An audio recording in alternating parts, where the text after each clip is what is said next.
Hey,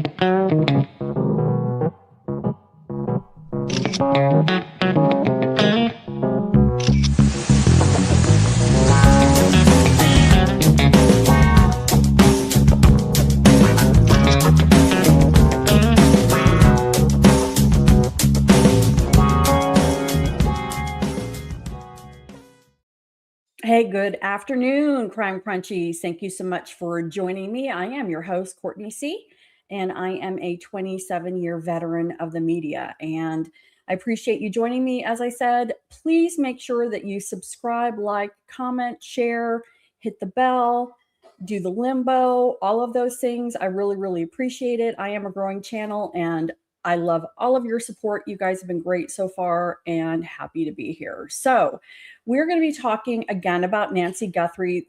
There haven't been many updates, but there are still some updates. And we're going to start with an emotional analysis of Savannah and her statement yesterday, as well as her return to the Today Show. And I'm going to share my screen. Let me get it up. I'm going to play this. I'm going to play it. It's about 5.5 minutes. I'm a couple seconds into this, and I do want to play this because I want to take a look at her emotions and see what I can decipher as an empath into what she's saying and what could be behind her emotions and her thought process. So, you know, she goes through the gamut on her Easter message. So let's begin there, and we will come back after the video. So let's take a look. Saturday, and she wanted to share a note to our community. And so I'd love for you to hear from our beloved parishioner, Savannah, as she shares a window into her struggle and wrestle for Easter hope in the midst of a Good Friday reality. Good morning, everybody. Happy Easter. And Easter is happy. It is flowers and pastels and baby bunnies. It is sunshine and joy and hope.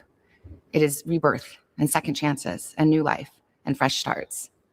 It is the most important day of the year for all of us who believe, even more than Christ's birth, more than his death, his resurrection, his second birth into a permanent life. That is what is most crucial to us. His revival and resurrection mean the same for us. We celebrate today the promise of a new life that never ends in death. But standing here today, I have to tell you, there are moments in which that promise seems irretrievably far away, when life itself seems far harder than death. These moments of deep disappointment with God, the feeling of utter abandonment. For most of us, there will come a time in our life when these feelings hold sway. In our tradition, we are taught to take comfort in the fact that our friend, Jesus, in his short life, experienced every single emotion that we humans can feel. That his taking on the form of humanity made him not a distant observer to our pain, but a hands-on experiencer of it. Recently, though, in my own season of trial, I have wondered. I have questioned whether Jesus really ever experienced this particular wound that I feel, this grievous and uniquely cruel injury of not knowing, of uncertainty and confusion, and answers withheld. In those darkest moments, I've thought, bitterly and perhaps irreverently, that I have stumbled upon a feeling that Jesus did not know. After all, don't the gospel stories recount Jesus informing his disciples of his destiny, that he had been sent to die to ultimately be raised up? They didn't get it, but he did. He at least knew his fate. And yes, it grieved him deeply, to the point of shedding tears of blood in the Garden of Gethsemane. But still, he knew the ending. He knew the plan. There would be suffering, but then resurrection. And so I thought, he never suffered this excruciating not knowing. It isn't wrong to think such thoughts, to challenge our God with questions. God does not ask us to be stoics, with standards of pain with Zen-like remove, or shallow sloganeering about the hard battle God gives to his toughest soldiers. Our questions to God, our wrestling with God, this is his opportunity. For through our authenticity and vulnerability comes a portal of revelation, the imparting of truth and wisdom. And so it went for me, this portal opening as I stared at yet another incongruently luminous desert sunset amidst my spirit's utter darkness. Suddenly, I remembered the grave. I remembered 3 days in the grave. No one talks much about that. We focus mostly on Easter. Of course we do. We cut to the happy ending and the joy of Sunday morning. And yes, we do observe the Friday before, the agony of crucifixion. We mourn by candlelight that darkest night. But after Jesus died, after he breathed his last, what did he actually know? On the cross, he cried out, my God, why have you forsaken me?" That is the anguished cry of someone who does not know the answers. Where did his soul and his spirit go in those days in between? And what was he thinking? Did he think his time in the grave would be a day or two or 1,000 years?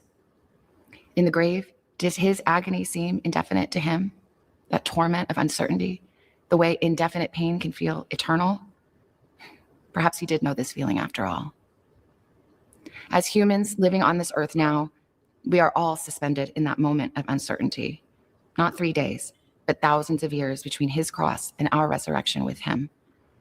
Our faith gives us a spiritual conviction that we will be reborn, that God will redeem this pain, that every tear will be wiped away, that our Easter is coming. But we live viscerally in the meantime of feeling unsure, lost, abandoned, disappointed, enraged, forgotten. Our comfort is that our God has felt those feelings from a perspective of humanity, that he has compassion on us, and that he promises, if not immediate answers, his sweet presence. He promises closeness to the brokenhearted, somehow, miraculously, his loving and gentle presence that makes the mean time less mean. Perhaps this is too dark a message to share on Easter morning, but I have long believed that we miss out on fully celebrating resurrection if we do not acknowledge the feelings of loss, pain, and yes, death. It is the darkness that makes this morning's light so magnificent, so blindingly beautiful. It is all the brighter because it is so desperately needed. So I close my eyes this morning and I feel the sunshine. I see a bright vision of the day when heaven and earth pass away because they are one on earth as it is in heaven. When we celebrate today, this is what we celebrate. And I celebrate too. I still believe. And so I say with conviction, Happy Easter. Okay, so a lot there.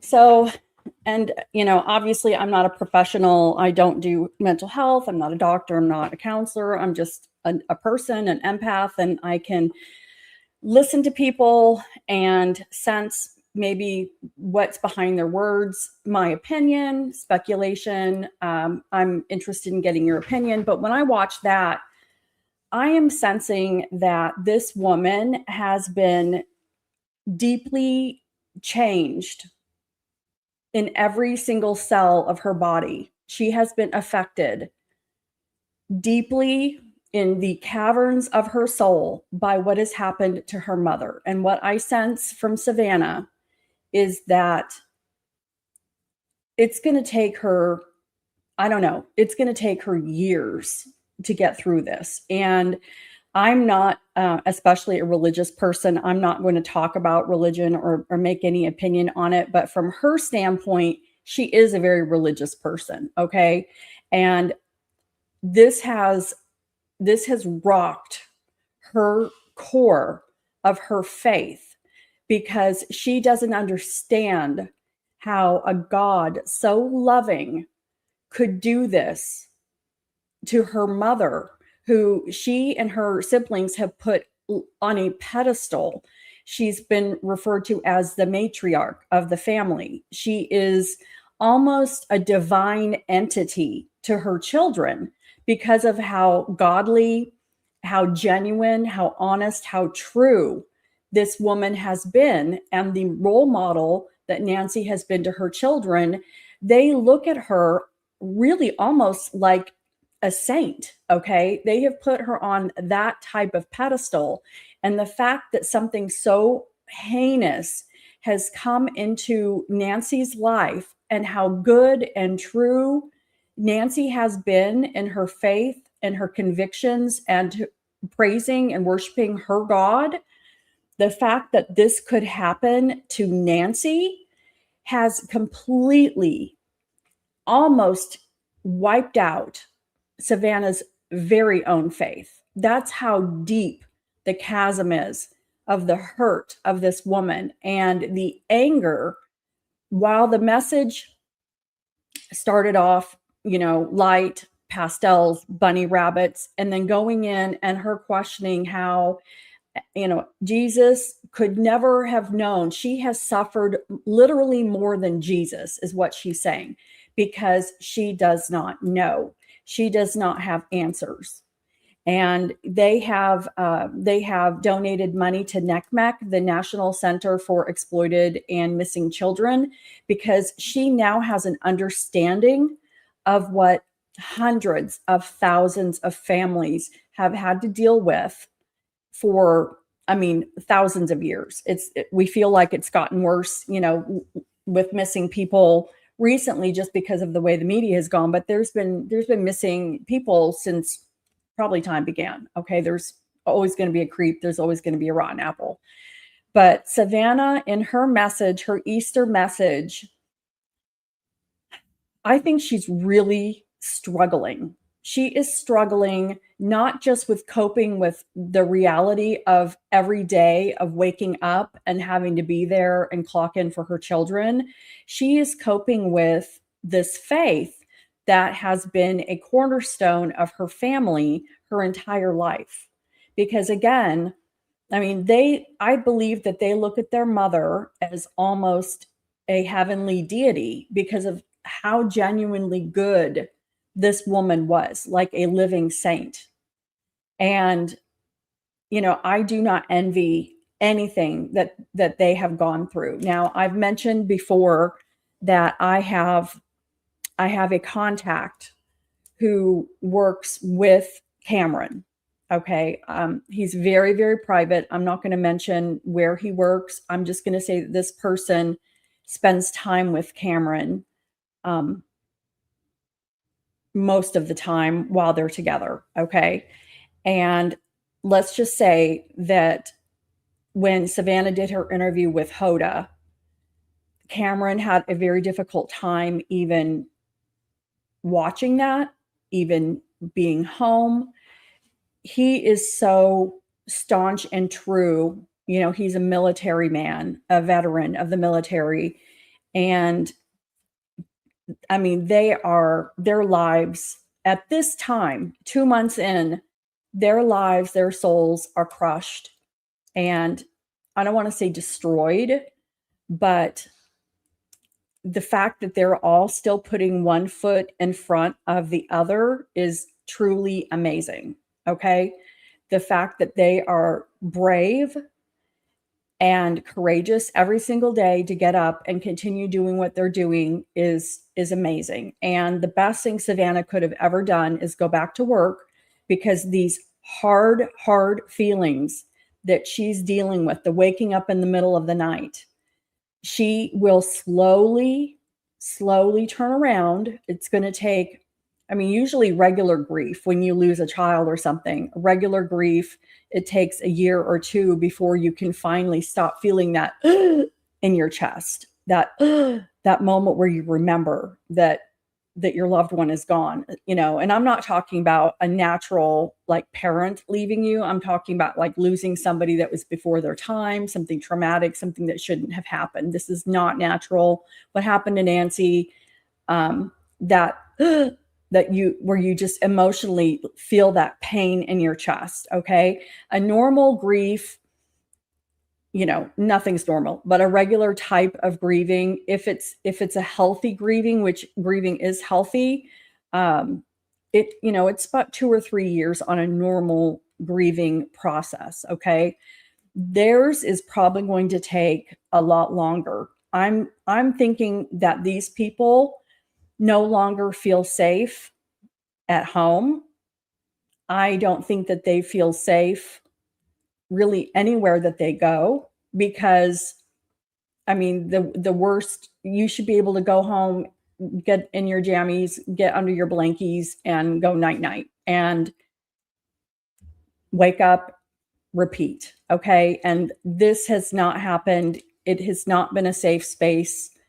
And just the layers and layers of pain that these people are going through is really just unimaginable. So I really have to give her kudos for even sharing this. But when I watch her Easter message, I see somebody who's deeply, deeply struggling right now.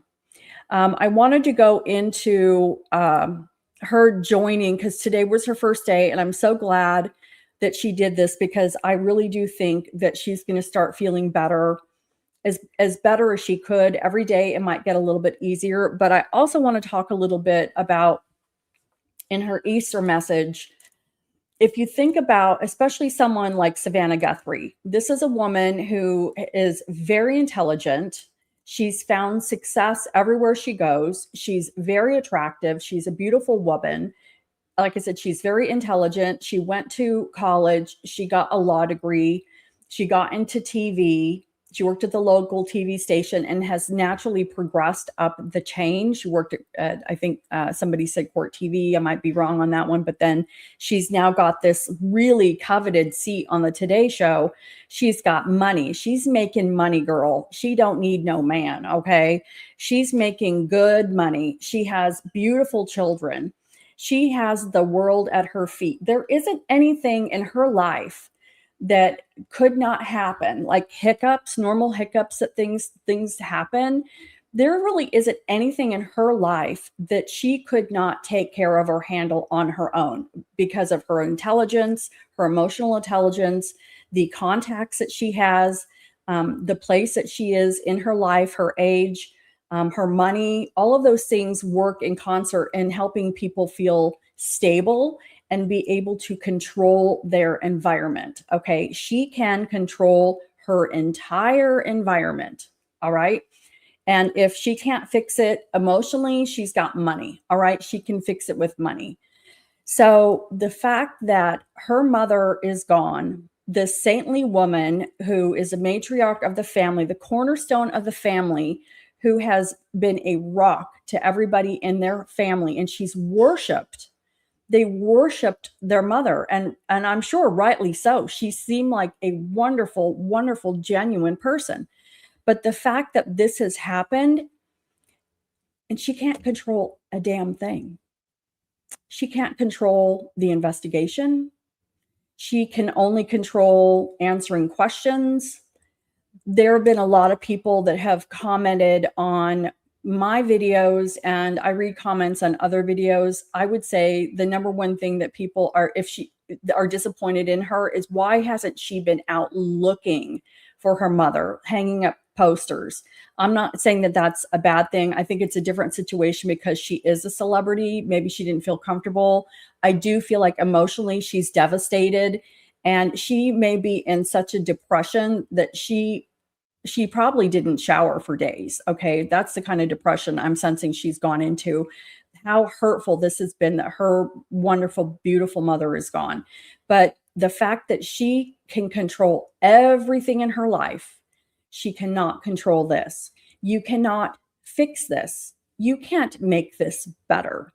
There's nothing you can say that's going to make this better. And that makes the hurt so much worse. Okay. And I think that that's part of the anger that I'm sensing as well from her Easter message. So anyway, that's just kind of my analysis of, what I'm feeling from her. Lots of deep feelings, but here she is. She's this morning and she's smiling. And you want to know why she's smiling? She's an actress. Okay. She's an actress. And even the interview that she did with Hoda, a lot of that could have been acting as well. I mean, she genuinely is wanting to get the message out there and keep her mother in the media. But I think that I've heard from Megyn Kelly, who had done a stint on the Today Show. The Today Show puts a lot of pressure on people, and the amount of competition that's behind the scenes on the Today Show is crazy. I think they end up pitting people against each other. And I think it really honestly brings the worst out in each other. And I do believe that behind the scenes of that interview with Hoda, I think that there was a lot of things being contrived. And I know that Savannah did it for her reasons, but I think that she also did it to help the network. And so I think that there's an underbelly of, what's really going on with this. And we're going to take a look at that in a moment. But let's take a look at her first morning in. Let me rewind this. This is really quick. News out of the Middle East overnight. Reports of a plan for peace now on the table. It is April 6th. This is today. That would help if I showed you guys. Savannah Guthrie returned to Today on April 6th, more than 2 months after her mother, Nancy Guthrie, disappeared. Let me During rewind the it since I screwed up Guthrie, sharing my screen. The major news out of the Middle East overnight. Reports of a plan for peace now on the table. It is April 6th. This is today. Savannah Guthrie returned to Today on April 6th, more than 2 months after her mother, Nancy Guthrie, disappeared. During the Monday broadcast, Guthrie, who wore a bright yellow dress, shared how it felt to be back at the anchor desk alongside co-anchor Craig Melvin, who matched in the same color tie and pin, before the pair dived into the morning headlines. Pretty shot of the sun coming up. Good morning. Welcome to Today on this Monday morning. We are so glad you started your week with us, and it is good to be home. Yes, it is good to have you back at home. Well, here we go. Ready or not? Let's do the news. Yes, so good to have you back. All right. There's a lot happening here on a Monday morning. Nancy Guthrie has been reported missing since February 1st. Authorities have indicated that they believe her disappearance was the result of a kidnapping. However, no suspects have been detained. All right, I don't want to Guthrie spend has too not much yet time been on found this as because of the that was basically it. They're going to just go into everything that we've just already talked about. But she's an actress.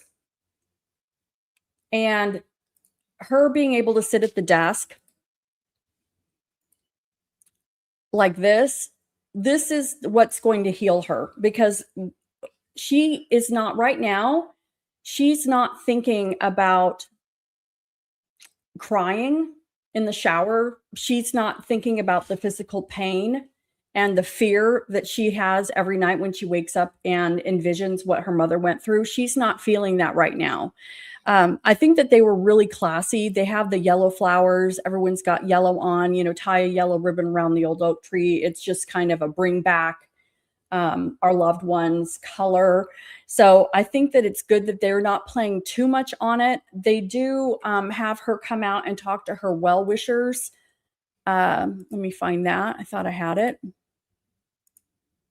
And if I can't find it, no big deal. But they had her come out at the 8:30 hour. They had everybody outside, and then they had like Carson Daly and some of the other, like Al Roker was out there. And then they had everybody lined up around with lots of signs, lots of yellow pins, the audience people on the sidewalk. And then they had her come out with Jenna Bush Hager.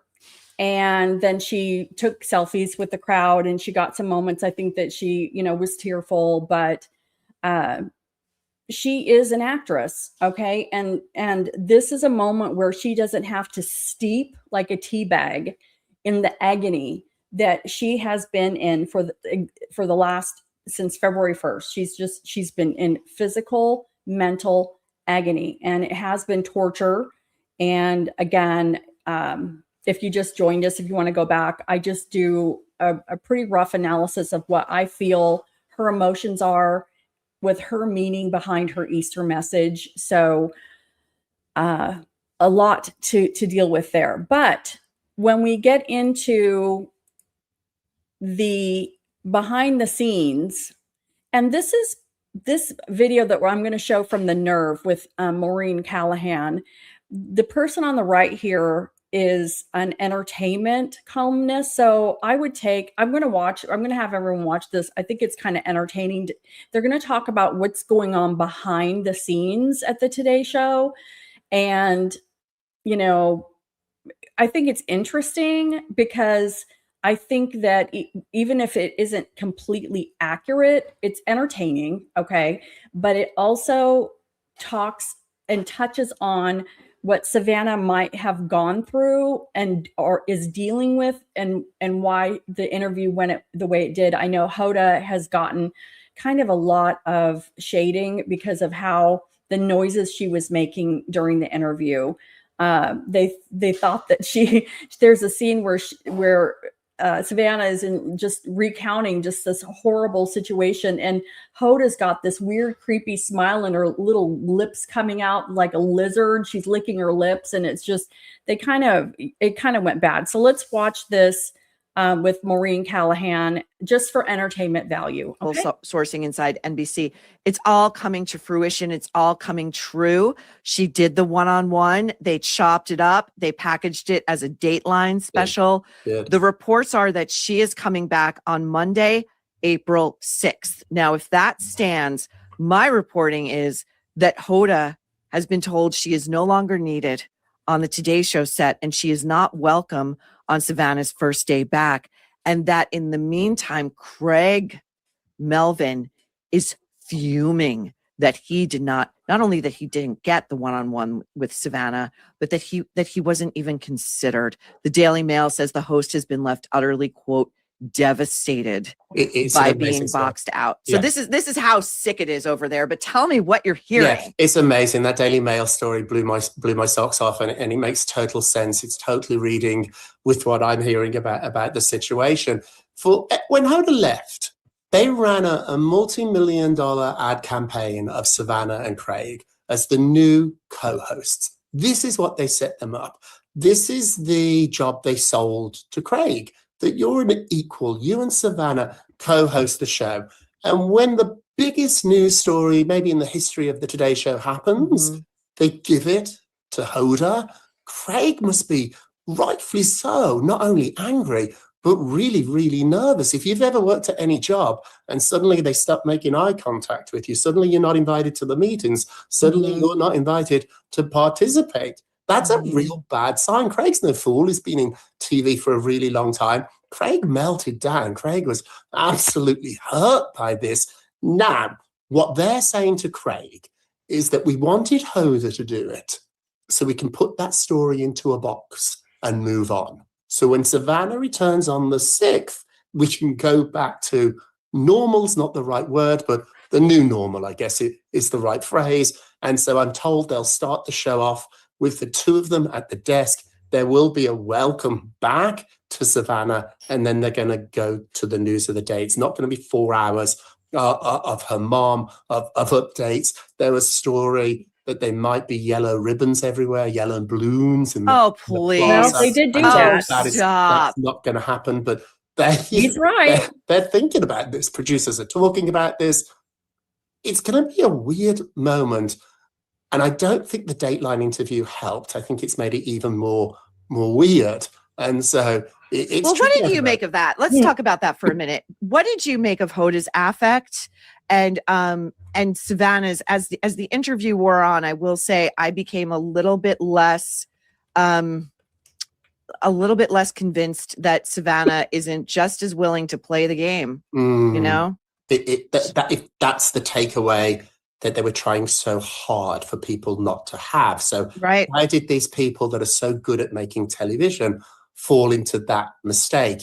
If we had produced this, it would have been a very, very different interview. And so I think here that you ask yourself, and I kept asking myself this, why is she doing this? Is she doing this to help save her mom, which is certainly a very legitimate, honorable, really important reason? If this amount of attention, if this amount of coverage is going to help jog people's memories, make them remember something, then you do it. You keep talking. But I didn't get that. I didn't get that either. So the question is, why is she doing it? And then one of the questions has to be, as cruel as it sounds, is this about ratings? It's about ratings. It's a TV show. And as much as they keep saying they are family, they're colleagues, it's a TV show. Ask Peter Alexander, how awkward. In the middle of this We Are a Family promotional tour, one of the members of the family is so annoyed with them, he's leaving to go to a cable network. He's leaving the Today Show to go to a daytime cable network program. Yeah, it's not a great time slot. I think he's doing 11 a.m. It's a graveyard at 11 a.m. He's not going to fit in there. He's a bad choice for it. I've known Peter for 20 years. I do not know if he's a Republican or a Democrat. A lot of people like that about him, but MSNBC won't. Over there, they've certainly got their views. And so Peter trying to be neutral on MSNBC at 11 in the morning, I just don't buy it. I think that he was pushed out. And so he definitely he was pushed out. And, this is the thing, too, about how I think that the Today Show may be the sickest psychological space in American morning television, worse than GMA, worse than CBS Mornings. Craig, what Craig should actually be upset about, if they're such a family, is that Savannah's mother is still missing and she may never know what happened to her. We're not going to find Nancy Guthrie without finding the people who did this to her. I just firmly believe that. And, if he really loved her and cared about her, he would say, Savannah, I want you to sit with whoever you're most comfortable sitting with. This is going to be a brutal experience for you. Yeah. And instead he's throwing a fit. Right. He's throwing. So everybody watch closely on Monday morning when Savannah comes back, because she's playing the sick game too. She is playing this very sick game. If I heard half of what we've been reporting on The Nerve, that the minute Savannah left when she got word her mother was missing, that the talent was saying it was her karma. Because she's such a bitch. Wow. That, she looks at the affect of the people on the couch after they start airing her interview, and Craig is slumped disrespectfully. And Carson Daly says, none of us have really talked to her, our dear friend, since this happened. I did not know that. Crafting my exit package for the ages, but she's going back, and it's a very sick place. And we're going to have our eyes on this. We're going to have our eyes on her. It's a big first week back, and Craig's bullshit. You're going to hear, Savannah, we love you so much. It's just not been the same without you. I could script it right now. Okay. Do you know that the condition of your hair, skin, nails, your mental clarity, and energy all starts with gut health? I did not realize that, and these are, I don't know who Maureen Callahan is. She gets on with Megyn Kelly. So she maybe she was a producer. But she's been talking with the celebrity reporter, Rob Shutter, that I just had on. And I mean, I have to say, I was really just playing this segment for entertainment value. But now and this was from 4 days ago, now that we've actually seen this morning with Savannah, it did go exactly how Rob had predicted it was going to go, with the yellow flowers in the back and the yellow ribbons, and that they were going to just do a welcome back, Savannah, and then get right to the news. And that's exactly what they did. But if they're hearing that people were that nasty when this happened to Savannah, and that people at the Today Show said this was her karma because she was the B word, I'm sorry. I wouldn't wish this on my worst enemy. And I'd be more worried about their karma at that point. I think everybody needs to just mind their own beeswax. That's awful. So anyway, I wanted to play that for entertainment value. So, okay. So I got that one done. And then, let's go into Sheriff Nanos. Let me close these out after I do these. Sheriff Nanos, bless his pea-picking heart. Let me get these closed out so I know I've done them. Sheriff Nanos, bless his pea-picking heart. So he's only at this point either talking to KVOA in Tucson or the NBC affiliate. I don't know if it's out of New York. I believe KVOA is NBC, but regardless, he's really only talking to one person. She's probably been kind to him and he feels comfortable talking to her, whatever, don't care. So he had an interview with her. It's very short. I want to play this. And it's his response to pretty much everyone bagging on his investigators. So let's take a look.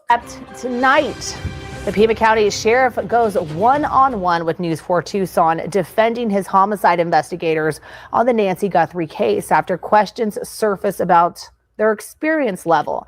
News 4 Tucson's Cassie Scott explains live from the Pima County Sheriff's Department. Cassie. Monica, Sheriff Chris Nanos wants to set the record straight. He didn't mince his words. He has total faith in his department. Facing backlash over his department's handling of the Nancy Guthrie investigation, Nanos wants to clear the air. But you cannot attack my department. Attack the sheriff, but you will not get by with attacking my department. With reports coming out that his investigators made mistakes in the early stages of Guthrie's disappearance, this is what Nanos had to say. Discrediting an investigation like this doesn't help anything. It's very harmful. No, we don't believe there were any mistakes made. He goes on to fight back against public accusations that the lead investigator on Guthrie's case has never investigated a homicide. This sergeant's been the supervisor of homicide for over 2 years. And in that time, he solved some pretty significant, very high-profile cases for this area. The Reddington homicide, the Goodwill homicide, and they solved those within days. As for the recent reports that he should step down from being our sheriff, for 50 years, every sheriff here has had that. I can't listen to that. That's white noise. And reminds Tucson that there is more than one union that represents Pima County Sheriff deputies, and they aren't all against him. That one organization is 1 out of 5. They represent less than 20% of the department. Meanwhile, he says he will continue to protect his team when it comes to their work on the Guthrie investigation. I'm not going to stand for it. These people work hard every day to keep our community safe.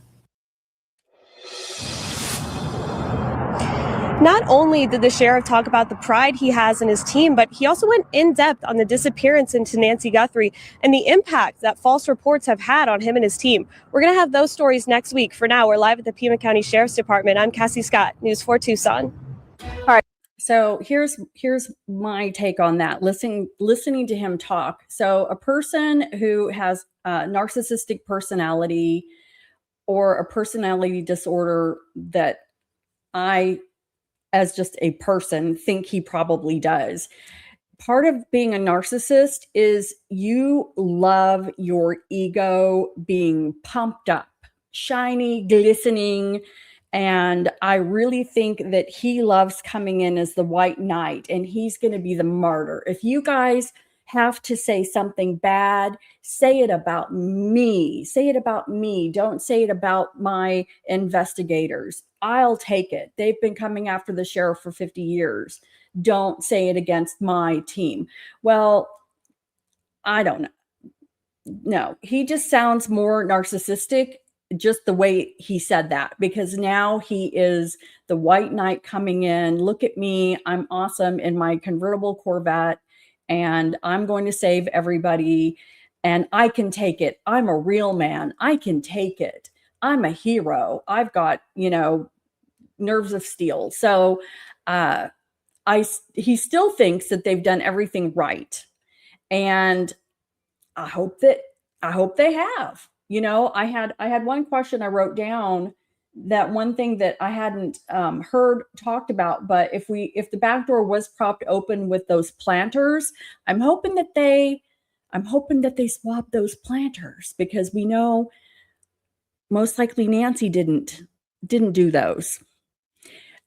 So eek. I don't give him a whole lot of credence, and he had to come out and defend his people, which is what a good manager or good leader should do. I just don't think it's genuine. I genuinely think that he's not coming from a place of, I support my guys, I will support them no matter what. I think he's coming from a place of, look at me, I can come in on my white horse, my stallion, and I get another moment. I'm a big man on campus. Look at me. So that's what I think this really was, is his opportunity again to look in the mirror while he's working out, and he loves himself. So I'm going to play, I'm not sure how much of this I'm going to play, but TMZ did an interview with Cece Moore, who people have seen. She's all over the place. I don't want to call her the grandmother, because she's not that old. She's a lovely young woman, but she really is one of the people at the forefront of genealogy with the DNA. And so she's going to talk about the DNA that they have in that they have gotten. It's a complex sample, but I have to give a caveat, and I'm a glass half full kind of gal. Okay, I want to be positive, but we don't know what this sample is. If it's a complicated sample, she's going to explain that a complex sample could be 2, 3, it could be multiple people. And we don't know how, I mean, as far as the ratio, the probability that the investigators have that this DNA sample that everyone is waiting, holding their breath for, we don't even know if it's from the actual perp or perps. We don't know. So I halfway am waiting for the shoe to drop when this finally does get done, and they go, no, it turns out it was just a freaking FedEx or mailman. Okay. So I'm trying not to be that way, but we just don't know. So I'm going to play this. I don't know how much of this I'm going to play. I'm going to just kind of get the crux of it, and we'll see. Hopefully solve it, and it will be solved within weeks. Hey everybody, it's Jackson Buhai here with TMZ. Today I am joined by Miss Cece Moore. She is an expert genetic genealogist, and today she is here to talk to us about the Nancy Guthrie case. Miss Moore, thank you so much for joining me. Thanks for inviting me. Of course. Now, today marks month number 2, if you can believe that, since Nancy Guthrie's initial disappearance. And there are a lot of questions revolving around evidence found at the scene relating to DNA. Being a genetic genealogist expert yourself, can you provide us with some insight as to how we can leverage that DNA to find the suspect and what that process looks like? Well, when Nancy wasn't found immediately, I really strongly believed that genetic genealogy would be the answer to this case, like it has so many others. But for us to be able to help law enforcement identify these perpetrators or this perpetrator, we need to have a viable DNA profile. And that is apparently the challenge in this case. I find it really hard to believe that this person or persons didn't leave DNA behind at the crime scene. Agreed. But from my understanding so far, it doesn't sound like they've been able to create a viable single profile of an unknown individual in this case. What I've heard is that there are mixtures, and mixtures are certainly workable for genetic genealogy. Many of my successful cases have involved mixtures, but there are simple mixtures and complex mixtures. And this sounds like it's a complex mixture, which means there are more than 2 people in it, and very likely more than 2 unidentified individuals. So a simple mixture would be if there was Nancy's DNA and 1 unknown male. And then we could be pretty confident that that would be viable for genetic genealogy. But if it is Nancy's DNA and 2 or 3 unknown male profiles, it really depends who is the majority in that, whose DNA is the biggest proportion. And if you have several unknown people in it, you wouldn't know which person or persons are relevant to your case. I also am concerned about contamination, because if they're working with a complex mixture, that means it could have been taken off a surface, say a doorknob that many people have touched, or another surface in the home. And it's possible that none of those individuals are the perpetrator in this case. And so it's really disappointing, because if they were able to single out that DNA of the person who took Nancy, then there's no doubt in my mind he would be identified, and relatively quickly, through genetic genealogy. And when you say, complex mixtures usually involve more than 2 people, how long does it take to sort through those complex mixtures and identify the DNA that person belongs to? Well, it really depends on the proportions. If there was 1 unidentified male in that mixture who had contributed 40% or more to it, then we could very quickly work with that. The scientists I work with are incredible, and I am pretty confident they would be able to what's called deconvolute, extract out that individual's profile. But if everyone that is of interest in that mixture has less than 40%, maybe there's only 20% for the person of interest. That is where we start really running into challenges. And to my knowledge, there are not yet any techniques to create the type of profile that we need for genetic genealogy in that case. So the type of profile we use is very different than what law enforcement uses traditionally. We use what's called a SNP profile, and it has hundreds of thousands of genetic markers across the genome. And so the methods for deconvoluting a SNP profile are very different than the methods for deconvoluting an STR profile, short tandem repeat, which is what law enforcement has used for decades Very already. technical. And so law enforcement creates for their databases, for CODIS.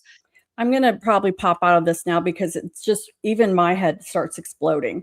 But I have heard her say that, and the sheriff had said originally that with this complex sample that they have, that it could take a year or 2 years for the DNA to get sorted out, is because the DNA lab in Florida, in Deerfield Beach, Florida, that has the sample, and CC says that they are a fabulous DNA lab, and I believe it. If she's saying it, that they're good, that I believe it, that they may not have the technology that is needed in order to sort out the type of sample that they do have. Okay.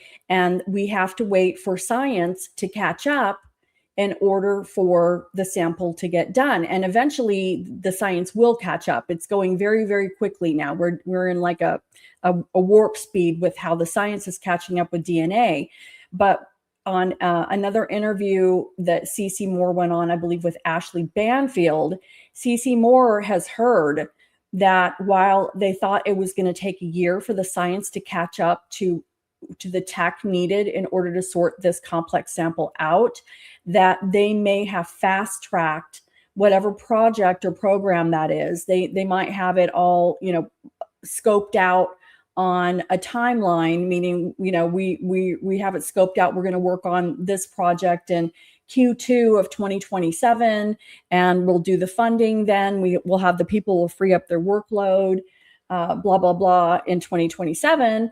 Well, because of this case, they could be moving that up, and somebody could be working on that tech now.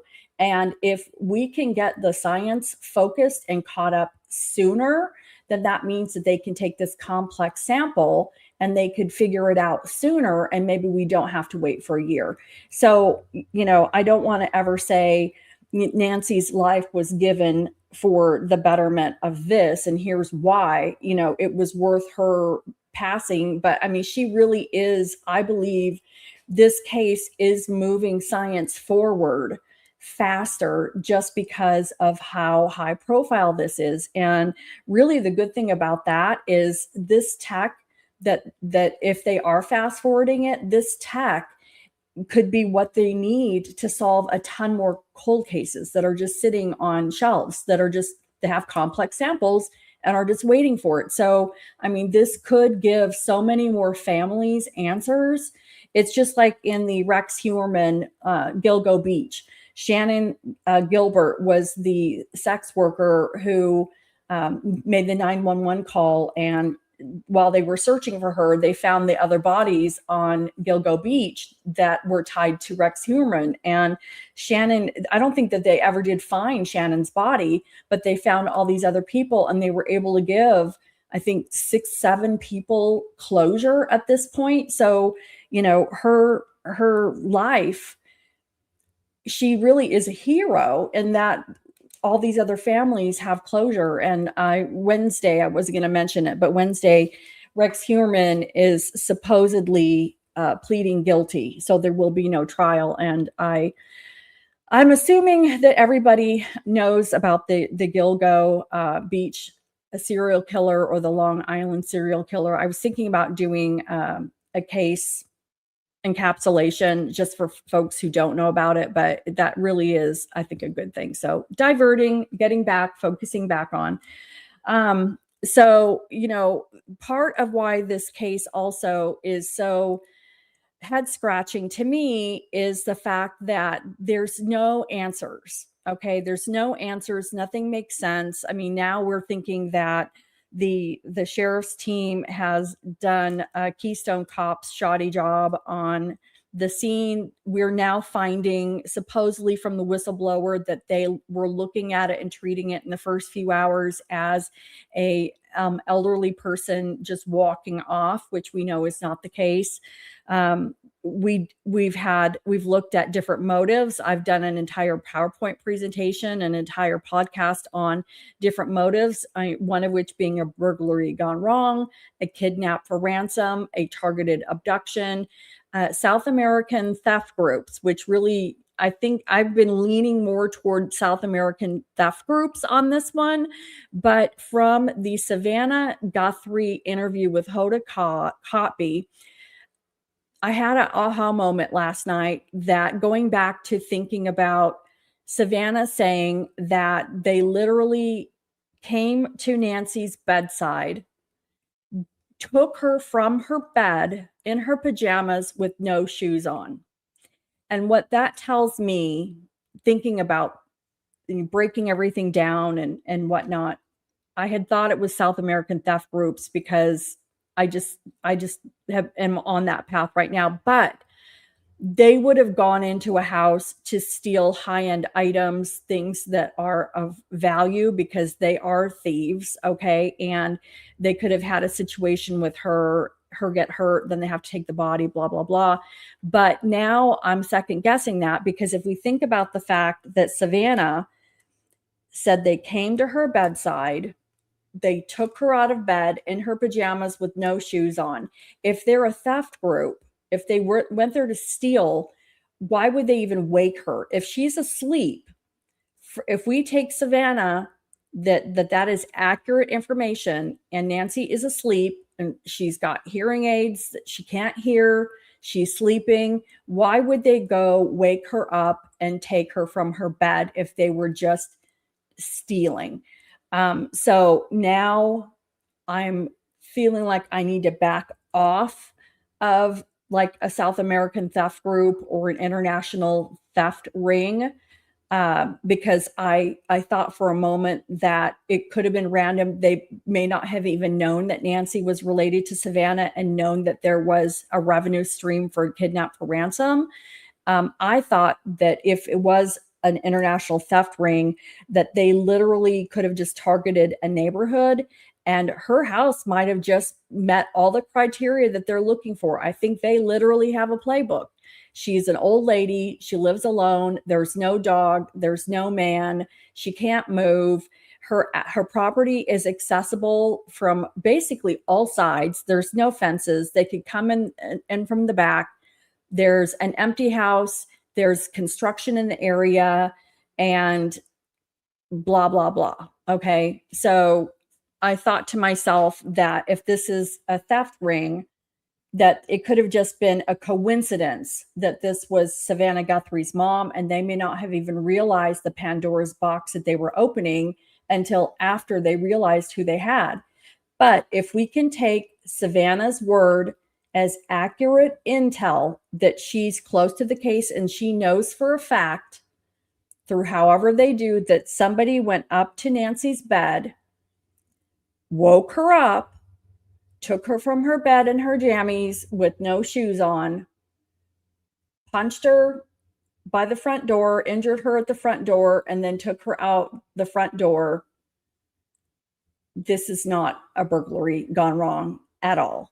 And it doesn't sound like a good kidnap for ransom, because again, they would have kept her alive and they didn't. So again, I don't know where we're at. And even Saturday, I said, this is where I am today. I said, but wait, 24 hours, I may change my mind again in 24 hours. And at this point, I don't know where we are. I don't know where we are. If you guys, with everything that we know, everything that we've heard, and I mean, it's crazy. I ran an errand yesterday, and I'm in my car, and I'm just thinking, if I literally take every single piece of information I have and in my mind walk through, different scenarios I would need to do like a flow chart on every scenario. And there's still so many pieces that I would miss. You know, we're talking about the back doors being propped open with flower pots. Okay. Why did they have the back doors propped open? If they're thieving, that would make sense. They're going in and out. But if she's asleep, why go get her? You know, I don't know. I'm still hung up on one of the very first timeline pieces. This is one that I was thinking the other day. It's like, okay, nobody's really been talking about this, but I'm very confused. If she gets dropped off the night of the 31st after dinner, after they play games, and again, the family's been cleared. I'm not going down that path. I'm not going to do drama. If they drop her off, she can't walk. We now know she cannot walk to the mailbox. Okay. Her back is that bad. Her garage door opens at 9:48 p.m. and then it closes at 9:50 p.m. I'm still thinking to myself, how did she get in from the door opening at 9:48? She would have had to have pushed a code on the side of the building. And then the door is triggered and it goes up, and it takes 10, 15 seconds for the door to even go up. If they did it from, I guess that people can do it on their phones now. If somebody had an app, if she's sitting in the car and they open it from the car at 9:48 p.m., it's going to take them time to get her out of the car, and then even longer for her to walk in if she's in the car. If she's in the car and they have a clicker, it's going to take her longer than if she was standing there punching in numbers. If her back is that bad, can she stand there? Would she lose balance? Did she use a cane? If she's punching numbers in, is there a light so she could see the numbers? Did somebody punch the code in on the door for her? I just think that there's something weird about 2 minutes from her in any of those scenarios, being able to walk from the door that has now opened completely, and then her walking into the garage and getting somewhere where she's hitting a button and the door is closing again. The only thing I can think of is if somebody's pushing the clicker once she goes into the garage and the little light comes on, maybe somebody did the clicker so it came down, but I can't see that either, because if I'm taking my mom who has mobility issues, I want to see her go into the house. Sometimes there's like that little step from the garage through the door. How do they know she didn't trip? So again, going back to that, there's just something odd. How do we know that these creeps weren't already in the house? How do we know that they weren't the ones that once she got into the garage that hit the button to have it close so soon, and that she was taken and tied up immediately? I don't know. I don't know. Again, hi, Sarah McFarlane, watching from Dallas. All right, Dallas, Texas. Woo! All right, I'm coming up on an hour, and I have some other things that I wanted to go over regarding Nanos, but I'm going to save it for my next one. So I will save that one for my next show. But again, just kind of going back to, I don't want to say I'm back at the drawing board, but guys, I kind of feel like I'm back at the drawing board a little bit, because, you know, again, taking and listening to that interview, and I might go back and watch the whole interview. I'll probably go back and watch the Dateline one because it's got more stuff.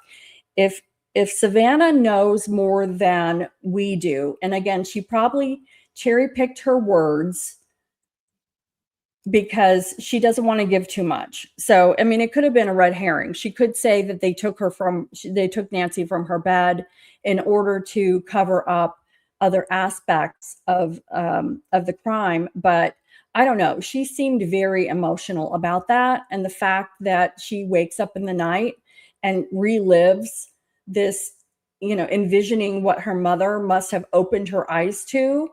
So I really do believe, just from that's a true statement. So again, going through the motives, kidnap for ransom. If they want to kidnap for ransom, they failed. They got nothing. If anything, they have to, CYA, because they've just murdered someone. There's a big difference between kidnap and murder, okay? Big difference. If you're not in the business for murder, they just screwed up royally, okay? Kidnap for ransom, they failed big time. The camera and everything. Targeted abduction, maybe, but again, where was the benefit for them? Where was their payoff? There wasn't any, okay? And that kind of falls under kidnap for ransom, in my opinion. Burglary gone wrong. Now that if we're taking it for real, for accuracy, that they walked up into her bedroom and took her from her bed, meaning she wasn't going after them. She didn't come across them. And they got her from her bed. If they're stealing, why? Why would they go and do that? I mean, she wasn't injured until the front door. So she was okay until the front door. And then, like I said, the very first alarm that was going off in my head was the fact that, knowing what I know, having taken care of my 82-year-old mother who had a walker and had no speed. I mean, these people move slow, okay? If she couldn't walk to the mailbox and her back hurt that bad, how is she getting in? Why is there only 2 minutes between the garage door, the trigger? The trigger is the garage door triggering to open. It's not saying I'm completely open. It's being triggered to open. So it takes about 15 seconds for that door to completely go up, and then her to kind of do her little granny hobble through, and then it comes down in 2 minutes. So anyway, I could go off on a tangent, I know, but I don't know. I feel like I might be back at square one. I don't know what this is. Change my mind. Please tell me. Please help me. All right. So anyway, thank you so much, Crime Crunchies, for joining me today. I hope everybody had a wonderful weekend, and I certainly appreciate it. Please remember to subscribe, like, share, comment, hit that bell to notify when I go live. Again, I am your host, Courtney C., a 27-year veteran of the media. And until next time.